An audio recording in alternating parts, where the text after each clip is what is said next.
Alan, quite a dramatic afternoon, but Dan Evans, very much the try-scoring hero there. Yeah, fantastic achievement, 4 tries in any game, particularly when it matters in the derby, and all credit to him. It's great for us as a team. We felt our attack was excellent at times today. We just need to look after the ball, make the opposition make tackles, and we felt the tries would come. It's obviously a team game, but Dan was running some nice support lines there, wasn't he, to get on the end ring? Yeah, and that's important that we recognise the build-up to that as well, and also Dan's contribution. So, yeah, as I say, a fantastic achievement. What did it take to turn that game round, having been behind at half-time and again early in the second half?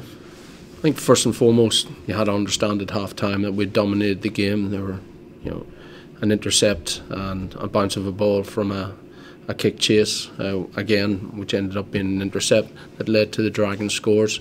We recognised that if we played in the right areas, tidied up our accuracy and improved our accuracy and played with more energy,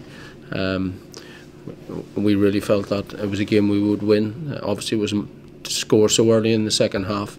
You could see the belief starting to flow back into us, and in the end, I thought we thoroughly deserved it, and it probably and should have been more. Where does it leave you in terms of the league situation? It's still got a bit of chasing to do. Yeah, and we can only control what we control.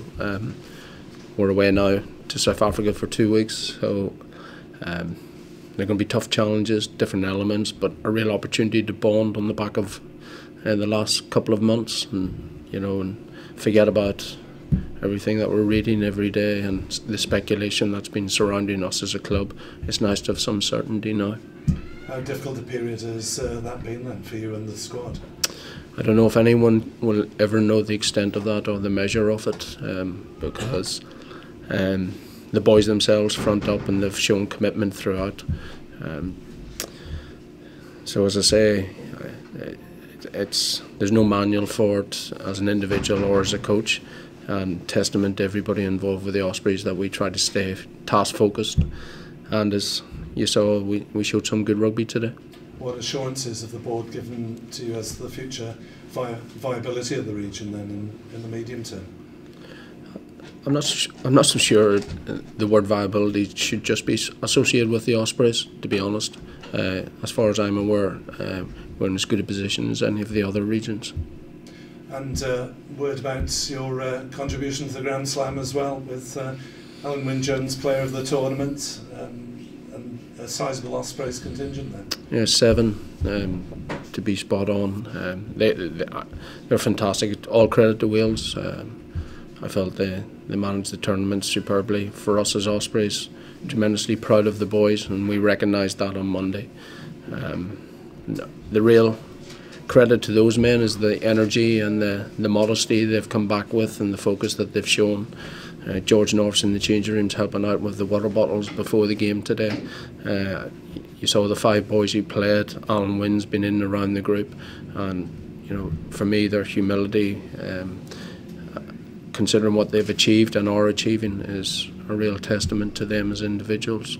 And any chance of Alan Wynne and or George North being back in time for Judgment Day, the last regular league game? I hope so. No. Okay. Do you feel like you have to win all your games remaining games to qualify for the Champions Cup? Yeah, I would think so. Yeah. If you look at the ladder, is the playoffs still a realistic goal, or is it more about the full Champions Cup? We haven't really looked at it now on the back of the Six Nations period. If you look at when we have a full squad available to us, I think our record in terms of winnings is as good as anybody across both conferences. That's 37 points we've had out of the times when everyone's been available.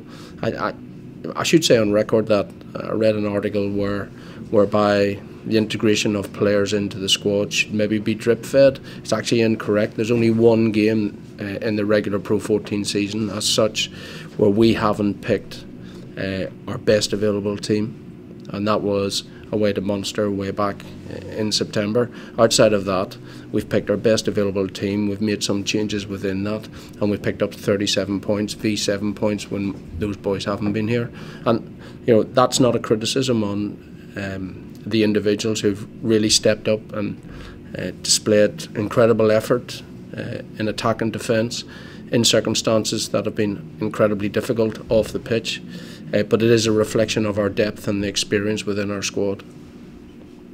A lot has been written about Alan Wynne over recent days. Where do you rate Alan Wynne as a player in terms of his contribution?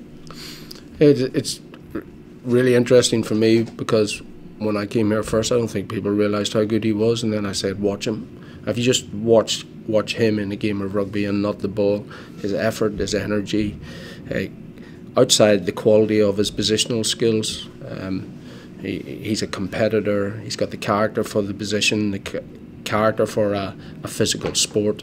But it's just how he manages himself. He's a good footballer. He knows what he's good at, and he drives that. He knows where his limitations are, and he's trying to improve those. Where are you in terms of his contract discussions at the moment? Those negotiations are obviously, he's just come off a Grand Slam period. We felt it was inappropriate to be speaking to players, particularly the Welsh players, during that period. They had one focus, international rugby. We're now having those discussions. Are you hopeful that the waters are calm enough to persuade him to stay? Pardon? Are you hopeful that the waters are calm enough now to persuade him to stay? I've already dealt with that. We're good as gold. Do you think he seems to me to still be improving as a player, even at 33? Is he 33? I thought he was older. He loved me for that. And he can definitely play for another 2 years. Definitely play for another 2 years. Are you working with him? I guess when you work with him, you see that side of it. He wants to keep improving. Yeah, it's how you look after him. You know, Wales have a limited number of players playing the game of rugby. You've got to look after, you know, the people who play at that level, the assets, if you like, your quality players. You manage them well, you manage their loads during the week, and you manage their game time throughout the season.